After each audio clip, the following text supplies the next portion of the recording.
let's educate. Okay, the Master Muhammad is joining with other religious communities, once again, bringing light and education about opioid awareness and disease and recovery options.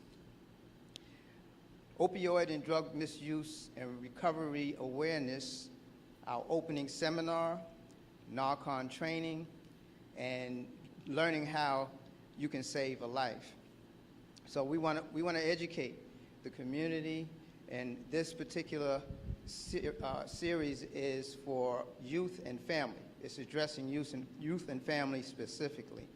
A couple of days ago, we had fathers, sons program, and it was very, very enlightening, and we hope to have another enlightening session here with youth and families. So we want to get started, and first off, we usually start with prayer, because we have to give our praise to God and thank Him for allowing us to have a program like this, and we pray to Him that we are successful. So we'll start off with a prayer. It's in Arabic, and I'll translate it into English. Bismillahirrahmanirrahim. Alhamdulillahi Rabbil Alameen. Ar-Rahmanir Rahim. Maliki Yawmiddin. Iyyaka na'budu wa iyyaka nasta'in. Ihdina siratal mustaqim. Siratal ladina an'amta alayhim. Ghayril maghdubi alayhim waladdallin. Ameen and amen. And that's translated with God's name, the merciful benefactor, the merciful redeemer.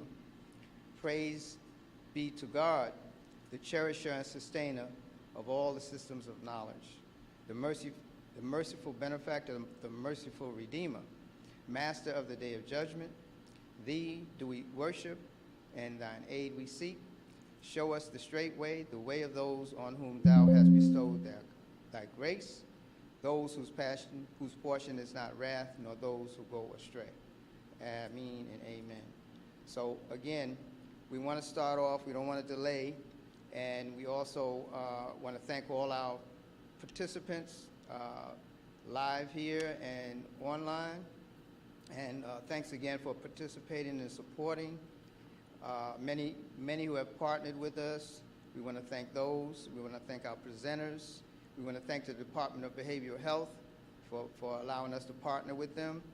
And hopefully we'll join again on Wednesday, which is a pretty big affair out right here, right at the masjid out in the street. So hopefully those participating and online and here today will join in with us.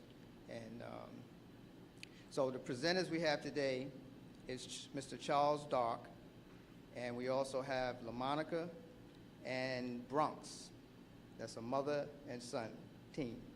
And I'm going to give the presenters the mic so they can introduce themselves, and then we'll get started. Pass that down. Or you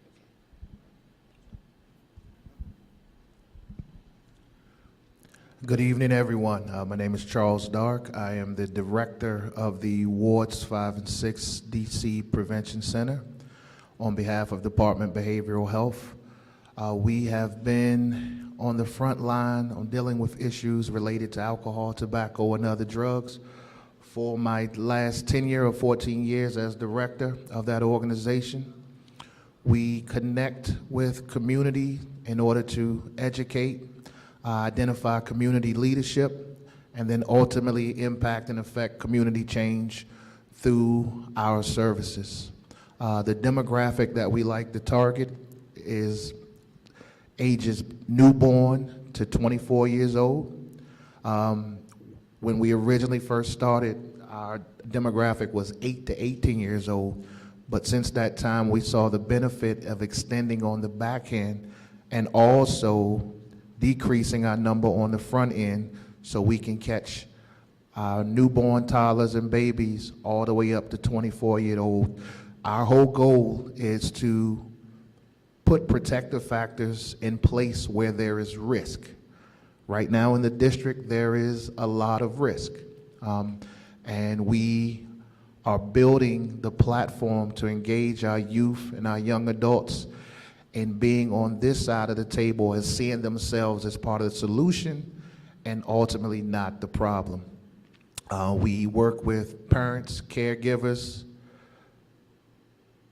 providers, schools, out-of-school time programs, faith-based organizations, health practitioners, law enforcement, businesses, ANC and community representatives, council members, the LGBTQ population, and the very important demographic are senior citizens, because I feel that sometimes they've been a forgotten population here in DC, where they're coming to the table, but a lot of the things that are going on in the district are already done. They're just at the table, just to kind of say we have some seniors at the table, but we believe that our senior citizens have a major place at the table when we're talking about impacting community change. So it's very important that we not only connect with our youth and young adults, but everyone that would influence the decision-making of that youth and young adults. So that's why we want businesses at the table, faith-based organizations, out-of-school time programmers, health practitioners. We want everyone at the table, so we're all speaking a consistent language. There's no room for, I didn't know, I didn't hear, I didn't have a chance to. We want to build this in a co-constructive way, getting input from the community, identifying the problems, and then putting solutions in place to attach to those problems. So that is our goal here for the Wards 5 and 6 DC Prevention Center. And as we go further on into this conversation this evening, we will look at how this has been impacting, or our services have impacted, the opioid epidemic here in the District of Columbia. Thank you.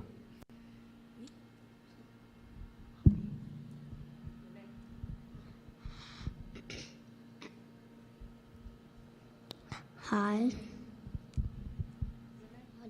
Hi.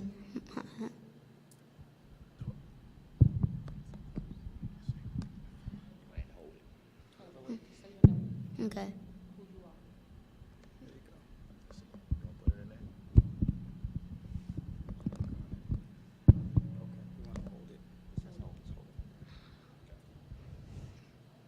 Hi. My name is Bronx. And what I do is Narcan training. I'm 8, about to turn 9.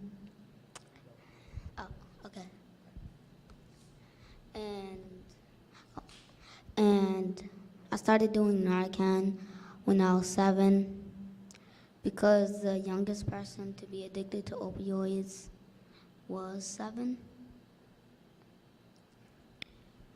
And I just want to help the people that, are addicted, and just help the population of it.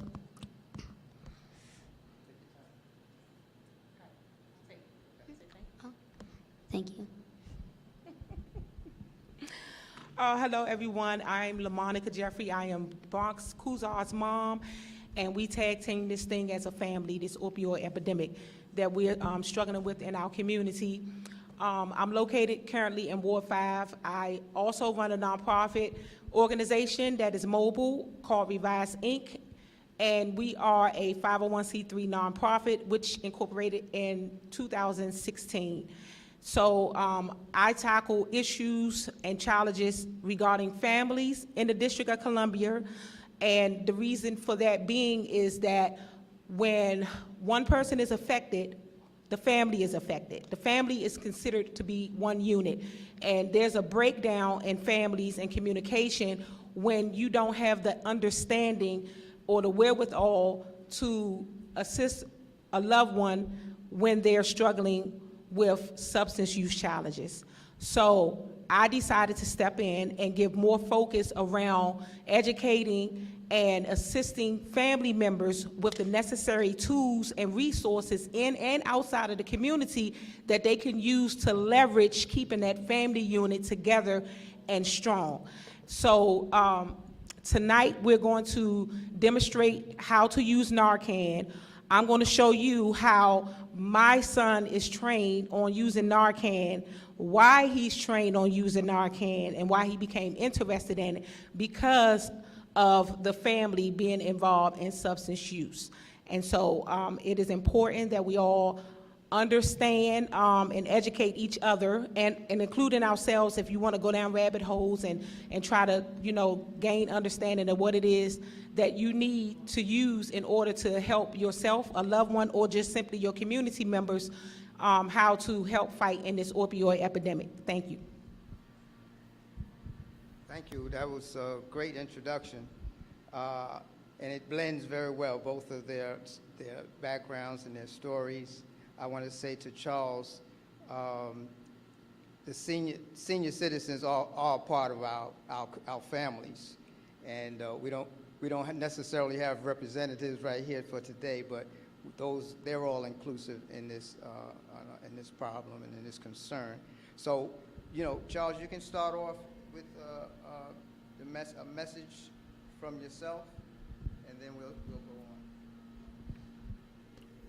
Well, as I began and started my introduction, over the last 14 years, as director of the Wards 5 and 6 DC Prevention Center, I have seen over those years a variety of different substances that have reared their head here in the district. When I first started, it was synthetic marijuana, or K2, that had ravaged our communities. And, it was just like, something's wrong with this picture. Like, why is this being sold in the stores? Why do our youth and young adults and adults have access that they can just go right into stores and purchase this? And then the bigger question was, why is this in our community? Somebody is profiting off the demise of young lives and lives here in the district. And why is this happening? And so we tapped into that question, like, why is this product here in our community? And in working with DBH and working with Octane Public Relations, we put into place a social media campaign to address synthetic marijuana at that time. And it was very successful. It was the first of its kind in the nation. And we got a lot of runoff of that. But even while we were focusing on synthetic marijuana and the abolition of getting that out of the district, we started to hear stories about opioids and these pills.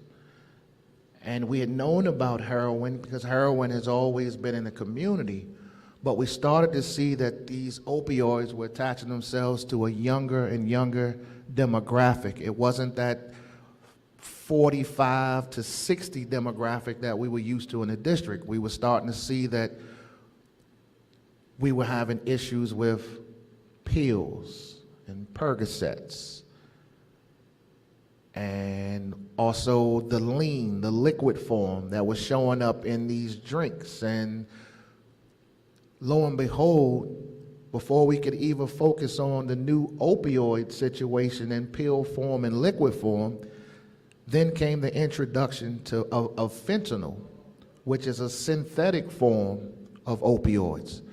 So we had all of this going on at one time. And what we started to see was a major increase of deaths in the district associated to opioid use. And that's when DBH, Department of Behavioral Health, kind of spun into action to say, okay, we need to do something, and we need to do something fast, because we have people that are dying at an alarming rate. And that was the introduction of the Narcan and the naloxone to the district, where those of us, we would have to get a standing order to be distributors of Narcan and naloxone, where we could work directly with DBH. We can put in a number of order of what we needed in order to address certain situations in our community. And that brings us, to where we are right now, and the need for Narcan and naloxone, and for our public. our youth, our adults, our senior citizens to be informed about Narcan and naloxone, because being prepared and being ready can save someone's life. So as we go a little deeper tonight, I actually want to turn this over to this young man so he can show you what it takes to administer this Narcan and naloxone, which will ultimately be the thing that could potentially save a life. And that doesn't matter if you're in Ward 1, Ward 2, Ward 3, Ward 4, Ward 5, 6, 7, and 8, Ward 9 over in Prince George's County. Doesn't matter where you are, but you need to be prepared, you need to be informed, and the biggest thing, you need to be ready, because it's not if it's going to happen, it's when is this going to happen. It's going to happen. So being prepared to be able to administer this Narcan and naloxone to save someone's life when that wasn't a reality a few months ago. So we have this in place as a resource to use in this fight against the opioid epidemic.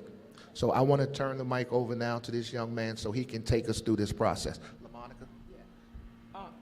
So before, and thank you for that, Charles. Before we turn it over to Bronx to demonstrate to us how to use naloxone, aka Narcan, I want to also say Charles spoke on a communal level, right? Which he addressed some of the issues that we had, history behind it, and things of that nature. And I want to take it a little personal and get a little closer to my families and my youth, because I'm a family member who have a son who was addicted to substance even currently. And I am the daughter of a mother who have overdosed from heroin. I was 14, my mom was 29, young woman, 29 years old. Today I'm 51.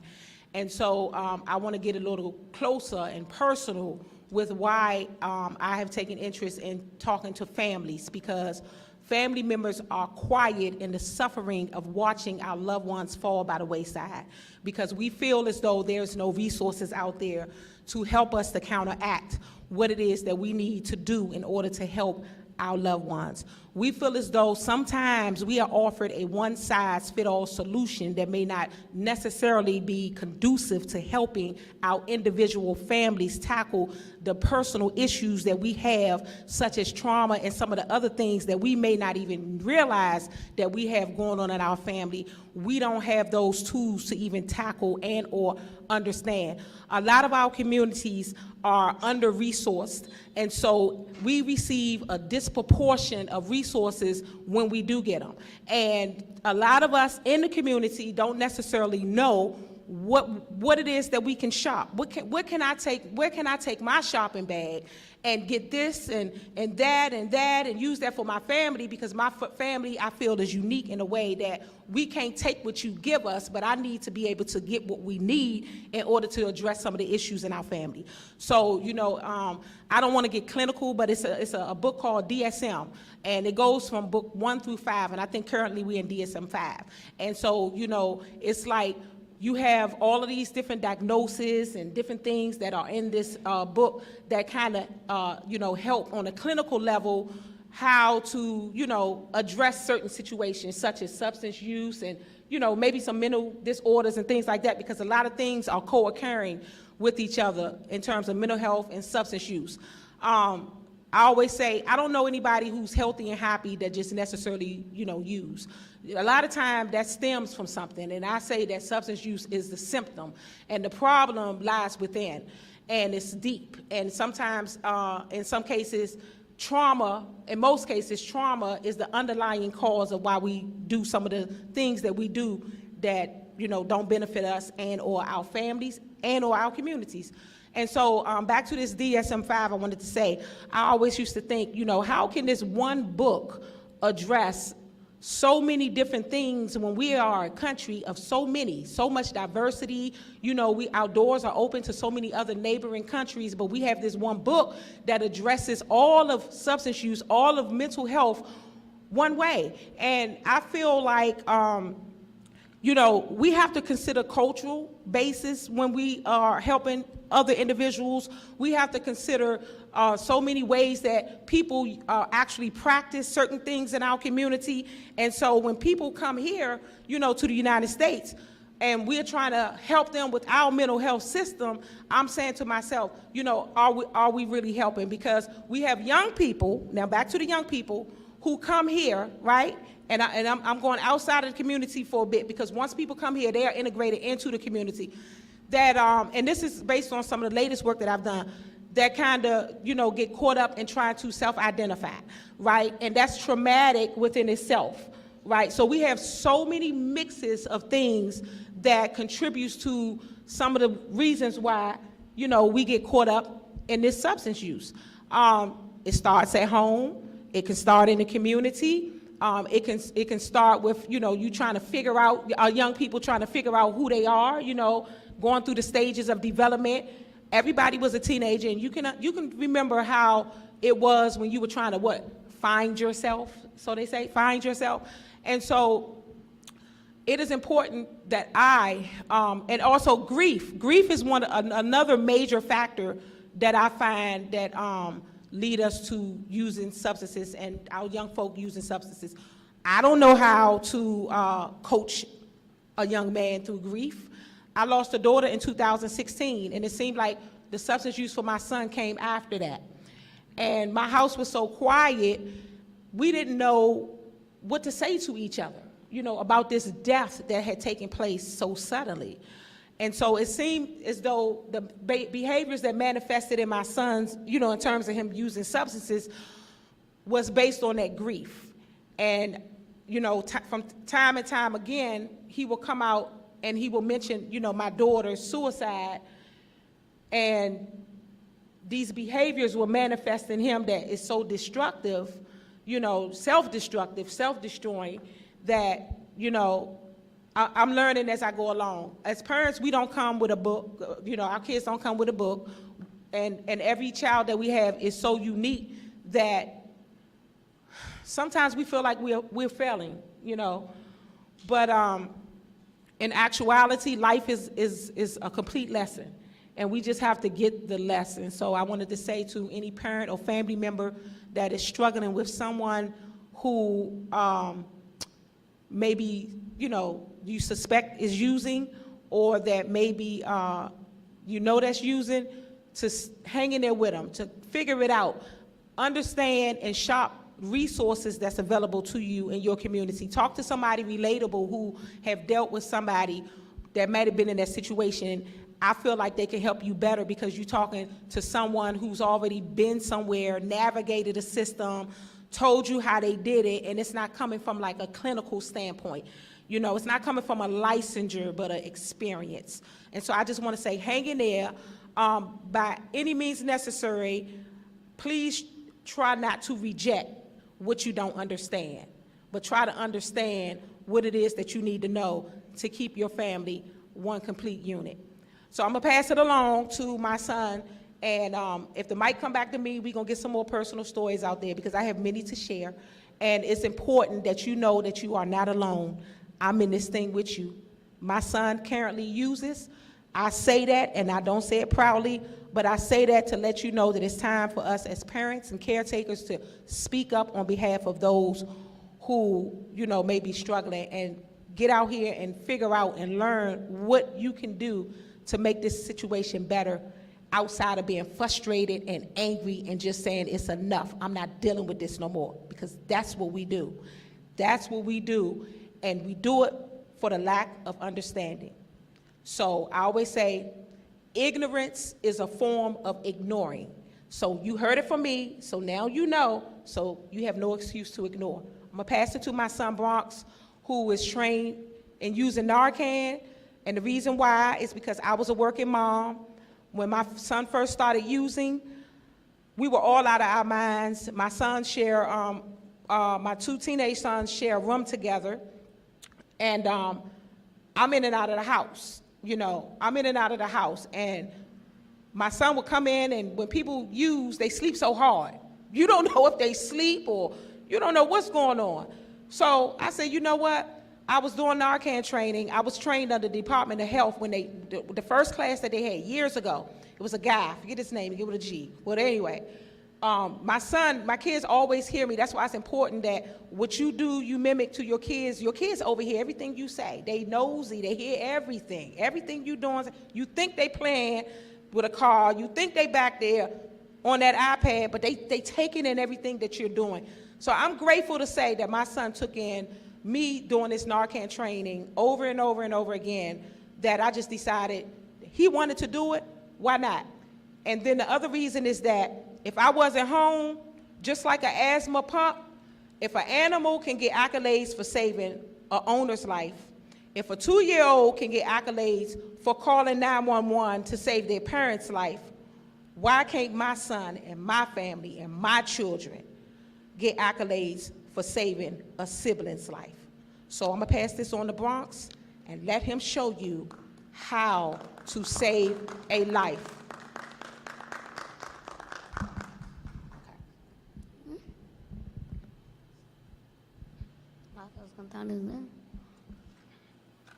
Speak all the way to that door. Speak to that door. All the way there? Speak to the door. The door? Your Oh, I voice. thought it was. Say hi. I can. If I can, you can. Oh, One hand. okay. If I can, you can, we all can, and I can. Hi, my name is Bronx. And what I'm holding in my hand is a poppy plant. This is what opioids come from. But what's really killing people is fentanyl. Fentanyl is a synthetic version of opioids. In 2019, nearly 5,000 people died of opioids overdoses between the ages of 15 to 24. If a family member or someone, for more information, visit teens.drugabuse.gov. If someone you know or a family member you suspect is overdosed,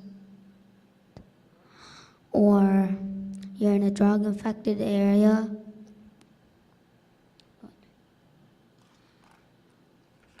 this is Narcan. Narcan is used to reverse opioid overdoses. So, should I demonstrate it? When you squirt it in the nose, it goes to the brain receptors and pushes off the opioids.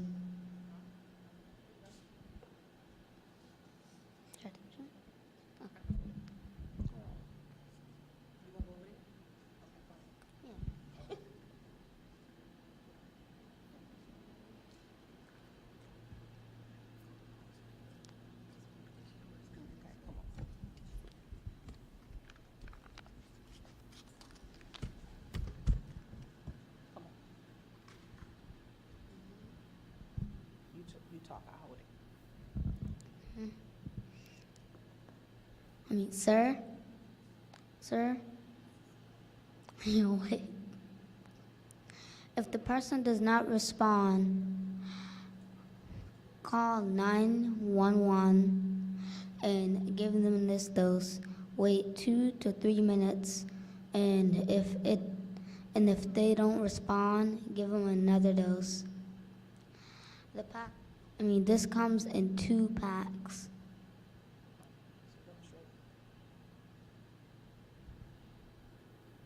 Stand to the side because the cameras.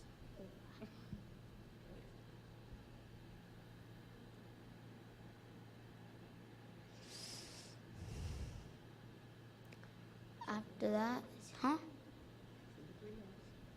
wait 2 to 3 minutes until you get, wait 2 to 3 minutes and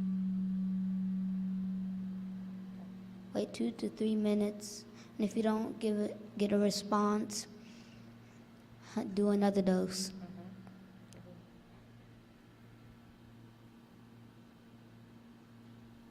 If if you do get a response, turn them to the side. So in case they throw up, it won't get on them. Thank you.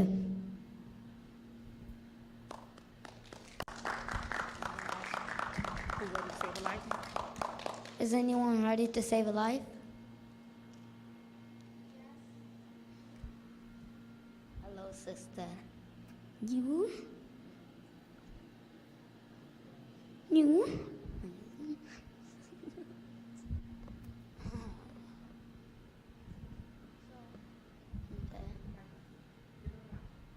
So first I'm gonna take this Narcan. First I'm gonna take this Narcan, and I'm gonna squeeze it into his nose like an asthma pump, so it can go to the brain receptors and knock the opioids off.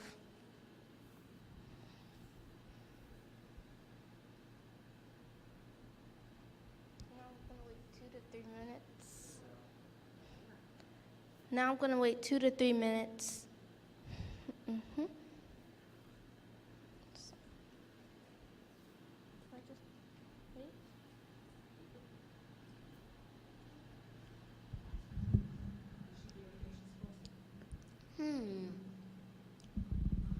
You did good, but you didn't. You did good, but you didn't call 991. And that's all, pretty much. Yeah.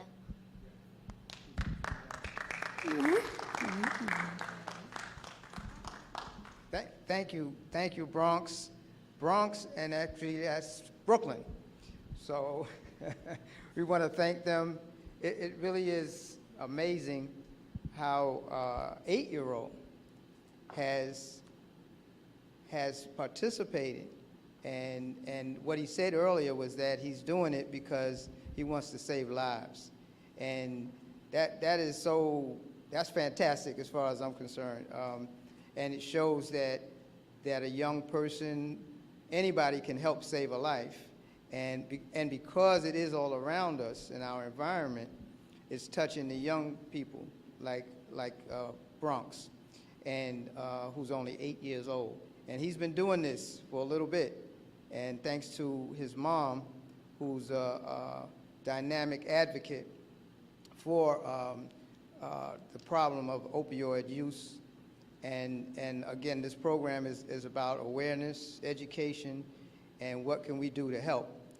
And so we're in a community, and the community, our responsibility, and so we invite everyone who's willing to and able to fight the fight and fight the cause, and together we can be more successful than just the government, outside sources, because we know better, and we know.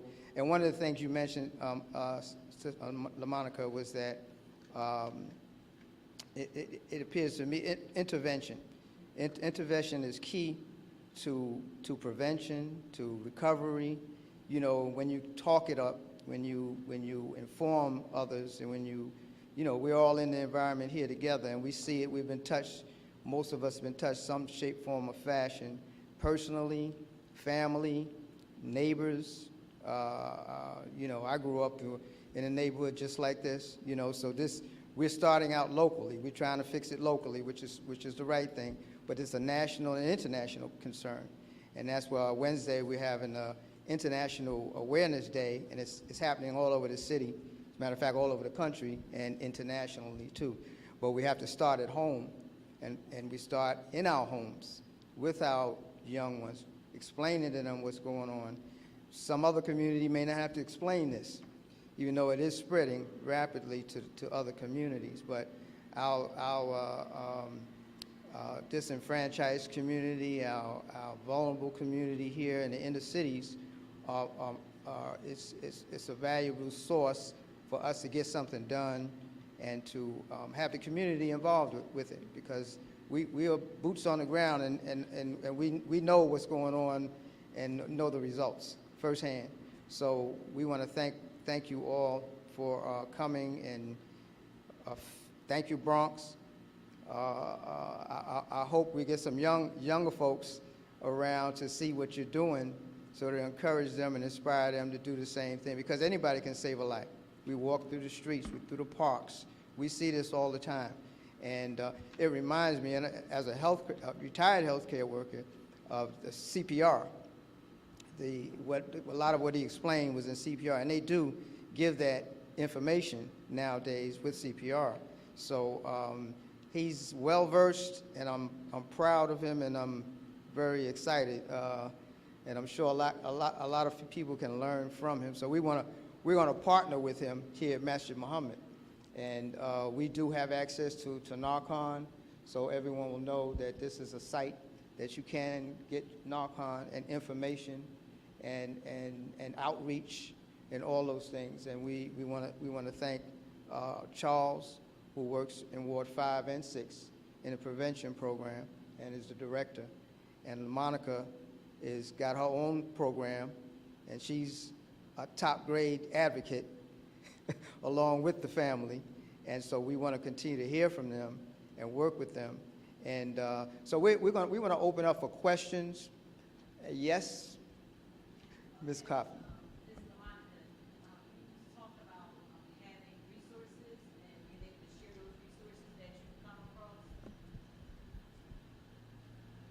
You talked about having resources and gathering different resources to help your family. Can you share some of those things for us? So, so when I talked about resources, I was saying, and here in the district, there are not many resources for families, right? So what we need is resources, right? But for my family particularly, I had to piece together, different things in order to help my family. Now, the issue that I found was this: insurance, right? So my son was 16 when he started using. He's 19 now. He still continues to use. Insurance was I found that insurance was an issue, right, to getting treatment, but not in my case, right? Not in my case, because we have private insurance. So he was accepted everywhere, right? All these different places, somewhere in Tennessee, I think somewhere in Colorado, like these people were calling me, right? And of course, the person have to be willing to go into treatment in order for them to take the person into treatment. So my son's behavior had started getting destructive, right? He was just a substance user at first. Then he started having other behaviors that started appearing to get into the criminal realm. And I really desperately started reaching out for help. So I called the court system, because I know they have something called Persons in Need of Supervision. It's called the PENS program. And what they do is they try to help get a hold on a youth, who might be delinquent from school, or who's having issues at home, or consistent runaway, and they'll help you by intervening and putting services in place for that youth. So I called them, and what happened was they told me that my son had to be touched by the juvenile justice system in order to get help. So light bulbs started coming on in my head. I started thinking about things, and I started saying to myself, why? Why do my son have to go out and either hurt somebody, get in trouble, make somebody else's life uncomfortable in order to get help for substance use? That is when I discovered that the city doesn't really know what to do with substance use for young people, right? And so what happened was, I said, well, girl, you got to save your son yourself. You have to figure this thing out. And so what I did was, well, he did come across the, well, what I did was I tried to go get a mentor for him, because he likes to play basketball. I said, well, if I can get one of these guys from the streets, before he get too far gone, to bring him back to the basketball, this probably can work. So I started going a non-traditional way to see if I can get my son help, because sometimes it just takes another man or a guy that's outside of the home to connect with your child or person to see if they can, be relatable. So all the famous basketball players that I reached out in D.C., over in Ward 8,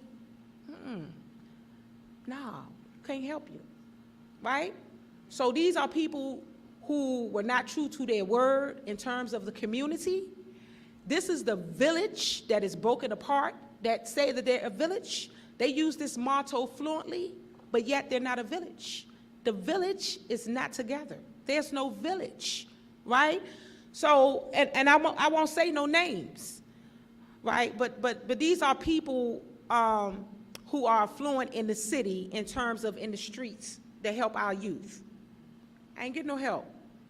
My son 19, he was 16 when he started. And I'm still trying to figure this thing out.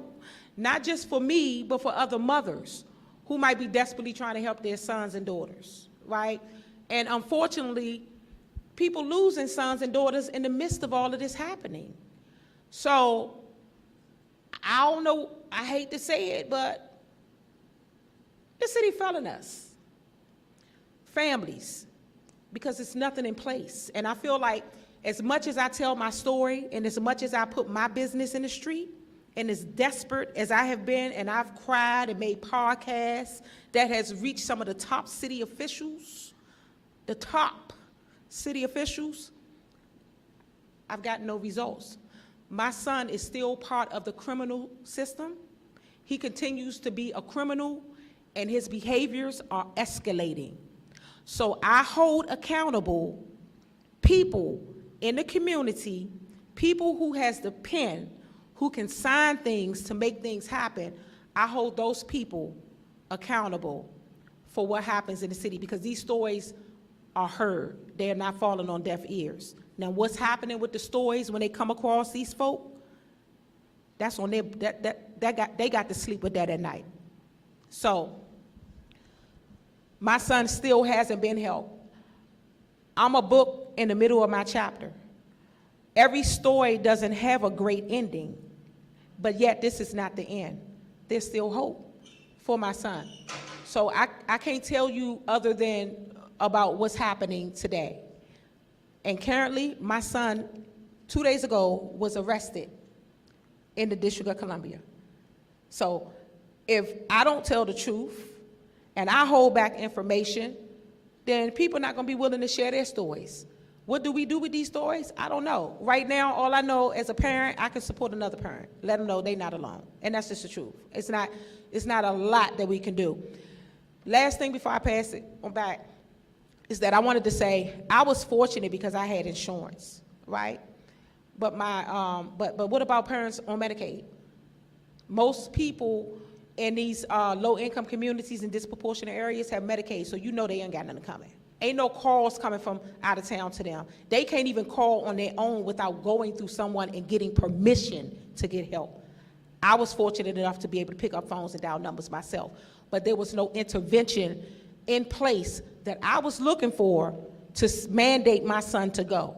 Mandating someone to go somewhere can be done. It's happened before. If a person comes across the court system, they can be ordered to go to treatment, anger management, Alcohol Anonymous. They can do that. But unfortunately, they told me my son had to come in through the judicial system. So there's no preventive and there's no intervention prior to that. So I hold the city responsible for that. Thank you very much, LaMonica. Yeah, that's a kind of a sad story, but that motivates us to do more and to do more of what we're doing now. And we want to, in our hearts and in our prayers are your family and your son, and we ask that it's made easier for you, and hopefully we can assist you and help you. One of the things here, Master Muhammad, we're trying to expand out to outreach, to schools, the rec centers. All of those things are what I know as a child, it kept me on a pretty much straight path. And when those things are taken away, it's a gap and it's a void, and it's serious. It goes from opioid abuse to mental health concerns, what they call it comorbidities, kind of like, and so it becomes a bigger escalating problem. And this problem has increased since last year here in the district, I know personally, and around the country. So it's important that we step up and try to help, because at any point in time it could affect us directly. you know, and a lot of people don't do anything until it hits them, hits home, and then it becomes a serious problem, you know. So caring, sharing, and caring is important, you know. So hopefully we can get some help for your son, Sister LaMonica, and sooner than later. Yeah, yeah. It brings tears to my eyes because I was a basketball player, and I have 2 sons, I got 6 grandchildren, but I got a whole bunch of sons and grandsons because I take time. I'm a basketball referee and a coach, and that's my passion. That's because I care. Like the Bronx said, I want to help those that come behind me. You know what I mean? Make a good example for them. You know what I mean? So, but any more questions, or you want to comment on that? No, I have a comment. Sure. Well, you just brought up a very good point. You said that over the last year, we've seen increases in these behaviors, in this substance use. It didn't start in the last year and a half. We've got to really take a look at what COVID did to our community. There was already, and you hear LaMonica telling her story today, there was already an issue accessing services pre-COVID. So when COVID hit, and all of these safe places that you just named shut down, your rec centers, your schools, your out-of-school time programs, these young folks didn't have anywhere to go. So, me quarantining in a house that has 6 rooms and space for everybody to move about and do what they needed to do is different than someone that's living in a 2-bedroom house with 4 people trying to find space and how to navigate that quarantining. You want to get out. And when they went out, we just talked about, as you cross the threshold of your door, there's a whole real world out there waiting for you. And then when you go out that door, those services that were there, or those safe places that were there to keep you occupied, keep you busy, those protective factors that were, keep you out of that risk, all of that was shut down, which caused our folks to kind of gravitate to certain behaviors, using certain substances. What it was used to say, the idle mind is the devil's work. That's what happened. We were already having an issue accessing services. COVID didn't help. It just magnified an already crisis in the district as far as getting the services that our young folks needed. That's what I've seen over the last couple of years, and I don't think we've really scratched the surface in understanding how COVID has impacted our communities, specifically our African American, our Black communities. We've got a lot of work to do. Mental health, substance use issues, they go hand in hand. There's a lot of, just engaging these high schools and coming back out and doing community conversations. Some of the stuff that these young folks have had to deal with over the last 2.5 years, I don't know, they're just so resilient that they're even able to stand and be able to be present with all this going on. Our young folks are crying out right now. All this violence that's going on, this is just our young folks saying, please, somebody show me attention. I don't know how to get attention, but if I do this negative thing, I get attention. Social media and all these TikToks and all this stuff, a lot of this that's going on is a result of what's going on social media. This beefing in communities and, hey, pull up on me, I'm here, and instantly you can see where they are, and then you're coming back, and it's a lot going on right now that we really need to unpack. As far as the continuum of care in the district, you have prevention, intervention, treatment, and recovery. But all of us right now really need to be focused on harm reduction. That's the key right now, harm reduction. A lot of times as a preventionist, a lot of times when we get engaged with kids, they're past prevention. But in understanding that, okay, now where does this young folk where does this young person need to be in order to get the help that they need? It's understanding the services and what's available in the district, your A-STEP programs, your adolescent substance abuse treatment program, knowing who is and what's what. A lot of people say they're doing this work, they're not really doing this work. So you need to be on the ground to know who's who and what's what programs are effective, who's engaging these young folks, who's having some success working with these young folks and young adults, and then funnel these youth to those programs that are having some success. But you've got to be on the ground, you've got to be involved, you've got to be connected, and that's where the work takes place. It's not going to take place behind a computer.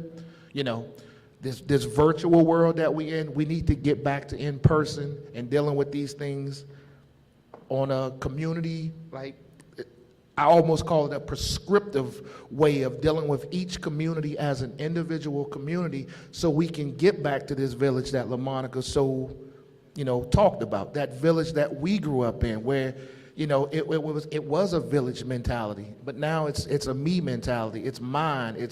This is mine over here. Like, it's not the same, and we really need to get back to what it used to be. And that's my prayer, you know. And my biggest fear right now, as far as opioids, we just finished up the National Prevention Network Conference last week. And within that conference, we're starting to hear that fentanyl is starting to show up in marijuana. That's my biggest fear as a preventionist, because I know the amount of youth, young adults, and residents and everyone else in the district that's using marijuana right now.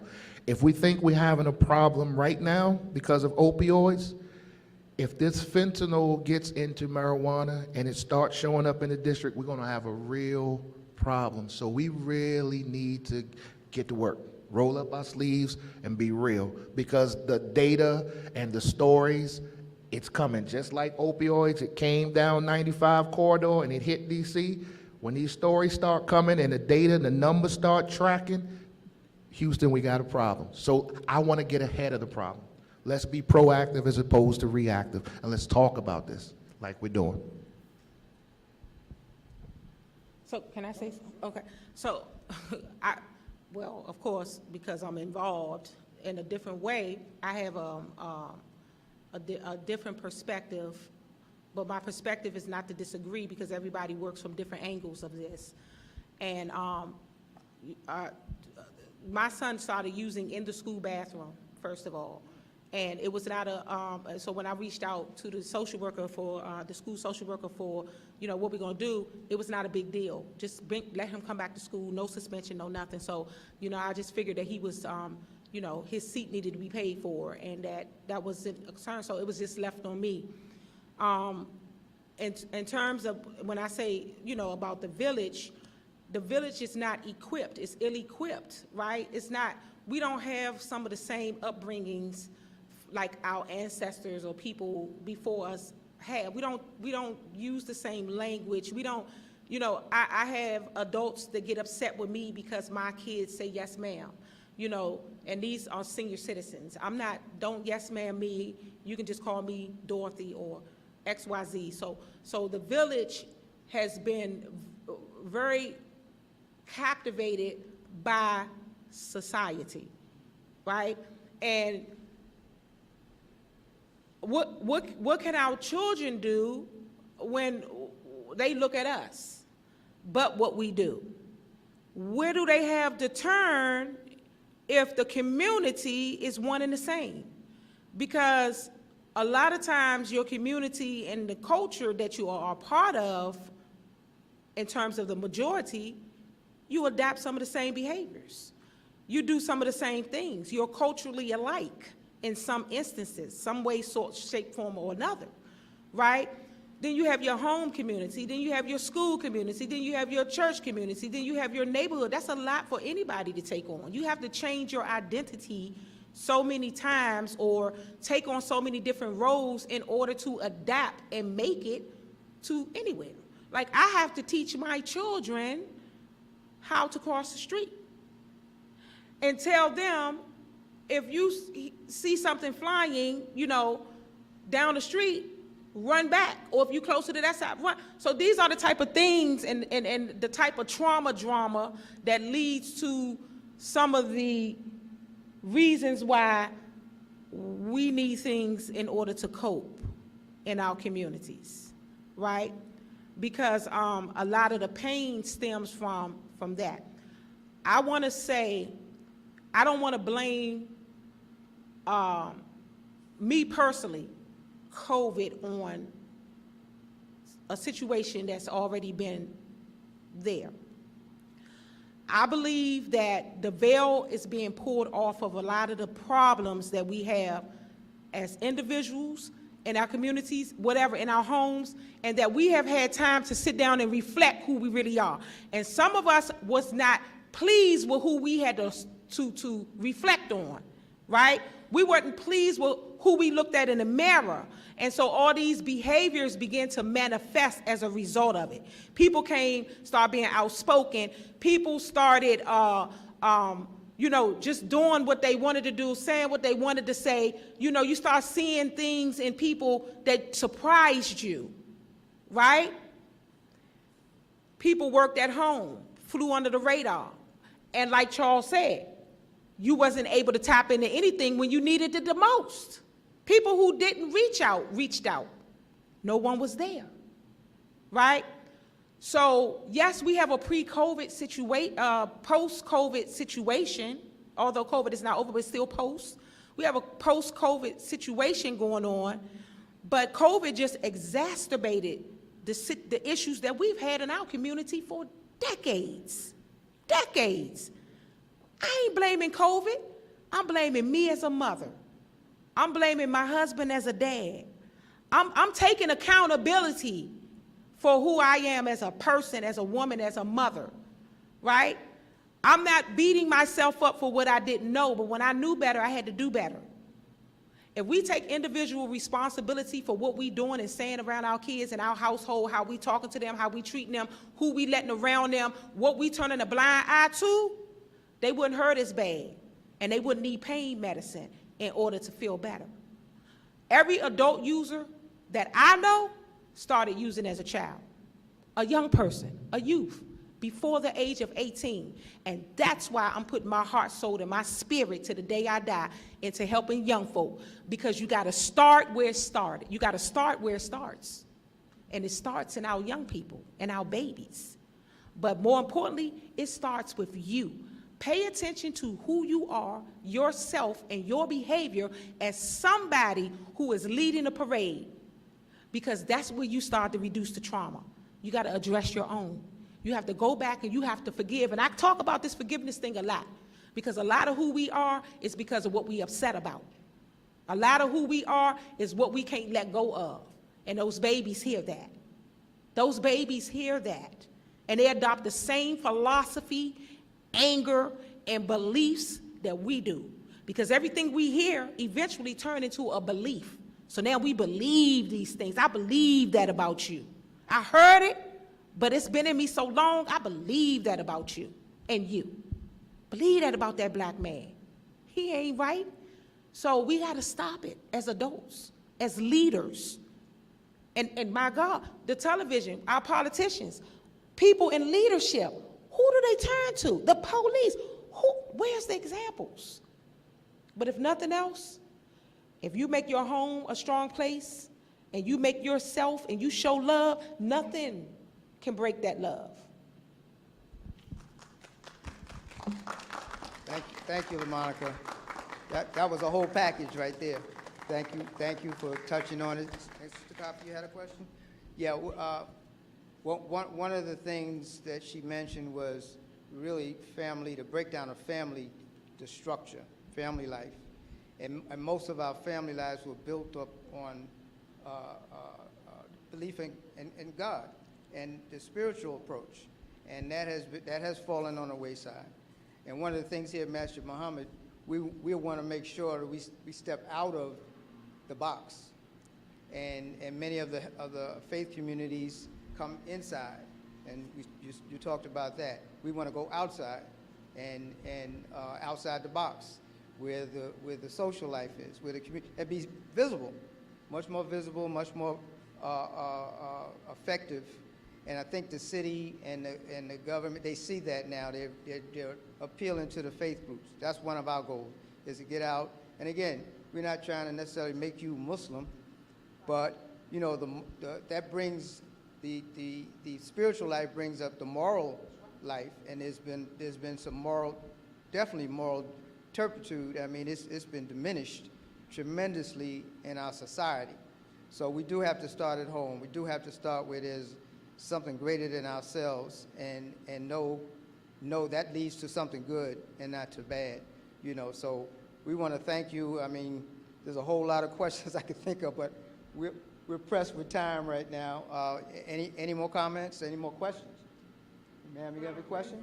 She did mention, so This is interactive.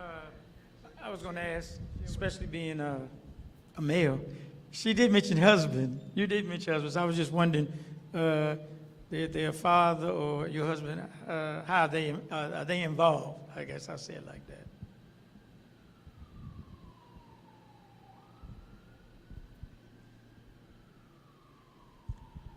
Thank you for that question. Yes, my husband is very involved, been there since day one. I'm the mother of 10, same husband. Been with him since I was 19 years old. We have 10 children, 7 boys and 3 girls, one who we lost. Like I said earlier, sometimes they go outside home.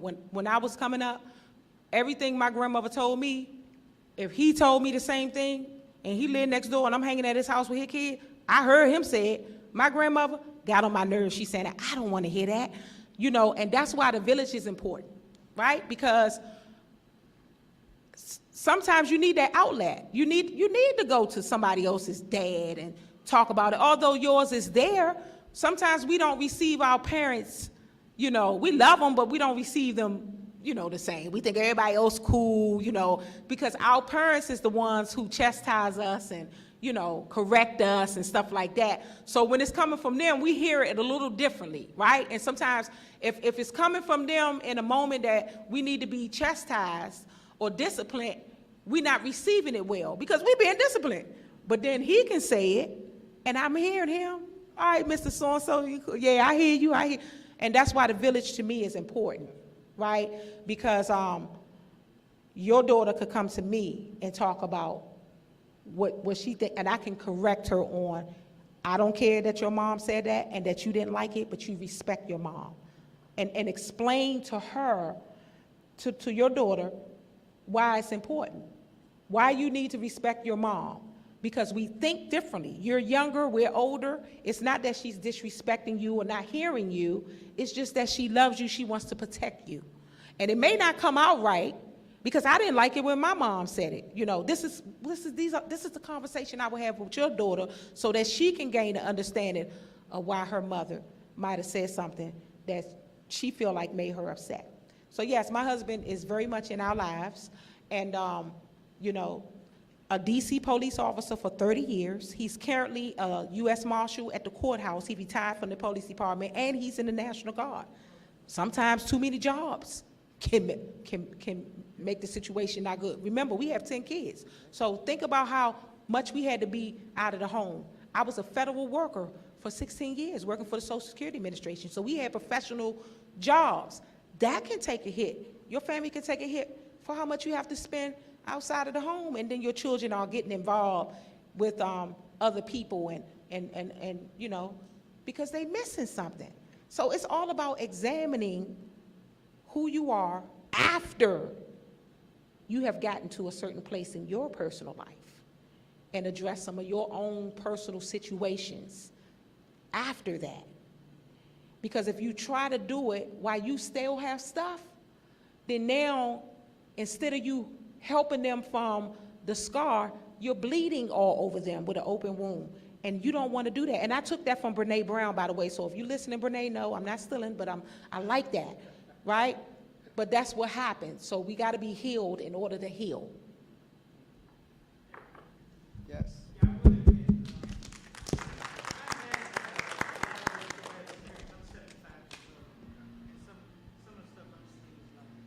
it's completely different. When I was growing up, we knew everybody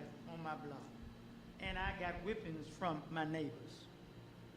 My neighbors gave me spanking. But it's different now. You're right. Now, I've moved now, but I was raised in the house my daddy built. And before we moved, after everybody moved, I only knew one neighbor. My next door neighbor, I didn't know. They never told me their name. And the only one I knew was the other girl whose father also built her house. So my dad built my house. But I hear what y'all are saying. It's like, yeah. Yeah, I think we've all experienced that, those a little bit older. And the same with me. I love my childhood. But, I mean, there were drug addicts around, but the neighbors were my parents or second parents, their children. You know, it was a village, and you were safe. You felt safe, even though there was some hardships on the block. You know, but you know, many survived. You know, it makes it sound like our communities are just drug addicts and criminals and that kind of thing, but it's not. And there are those, you know, the effort and a lot of things. I remember police officers would come and take me to home if I did something wrong. I wouldn't go to jail. Now it's a different environment. We got the gentrification. So, you know, a lot of these youth, they're resentful and angry because it really, and they're hearing it from their parents. They're seeing it from the parents. So they're feeling squeezed and they're acting out, just like you mentioned. You know, it's like, you know, look at me, I need some help. You know, and then that's the way that they do it. That's the only way they know how to do it. So we got a big job. There's no question about that. You know, and we have to encourage our peers to do what we say, you know, because someone asked, well, what's the remedy? You know, prevention. No, it has the cause. You got to deal with the cause first. So that's the biggest picture. But we want to do what we can while we can to save those who are in it, as well as save those who are vulnerable to be in it. You know, so. What we can't do is not do nothing. We can't just stand and think that this is going to change on its own. We're going to roll up our sleeves. Monica and I talked before we started this session. We've got to get out of our own way and get out of our silos of just doing our thing. You know, like I said, my thing was prevention 14 years ago. Now I feel like I'm doing intervention, treatment, and knocking on the door of recovery. But that's how my job has evolved. You know, when we started 14 years ago, it was prevention. It was, you know, protective factors, risk factors. It was logic modeling, action planning. But it's bigger than that now. And as a leader, you know, you've got to see that. And you've got to have that vision in order for other folks to follow you and roll up their sleeves and do some of this hard work. So you can't afford to not do anything. We've got to do more. But we need to be knowledgeable about what it is we're doing more of. So that's my take. Yeah, it's a bold and courageous act that we have to be involved in, and we got to be leaders, and hopefully, and that's what happens a lot. People will follow your lead if you're doing something good, you know. So don't get frustrated. We don't want to give up, you know, and we don't want to watch the TV show at night all night long either, because there's work to do. You know what I mean? So we can't be just so comfortable in our comfort zones. I get frustrated, and I do give up, and I sit down, and I lay down, and I cry, and then I do it all over again. So don't, the reality is you're going to get tired. You're going to give up. You're going to say, I don't want to do this no more. And, you know, then you do it again. Like it's tiresome. The work is tiresome. It's the truth, you know. I don't know. Thank you so much. We have in our scripture, it's very clear that it's told that with the difficulty comes the ease. So life itself is difficult, but it's a good difficult. It's a struggle. It's never easy, and you can sit down and relax all the time, even though recreation is important. So so that's important to know, you know, that it's okay. The struggle is okay, you know, and we could be enjoying life along with it, you know. So we want to thank you. We want to close up. If there's any more questions, any comments you may have, or closing comments, I think we had a lot of comments, a lot of interaction. This was a very open forum, so to speak. So we want to thank everyone for participating. LaMonica, Charles, Bronx, thank you so much. We're looking forward to see you again and coming back, okay, for Wednesday, okay? You may have a little more space outdoors to give your presentation. So we're looking forward to having you, okay? Thank you. Is there anything you want to say? You sure? Okay, all right. So we want to close out. We want to close out in a prayer, and with God's name, the merciful benefactor, the merciful redeemer. By the token of time through the ages, surely man is in loss, except for those who have faith and do righteous deeds and join together in the mutual teachings of peace and patience and constancy. Amen. Thank you.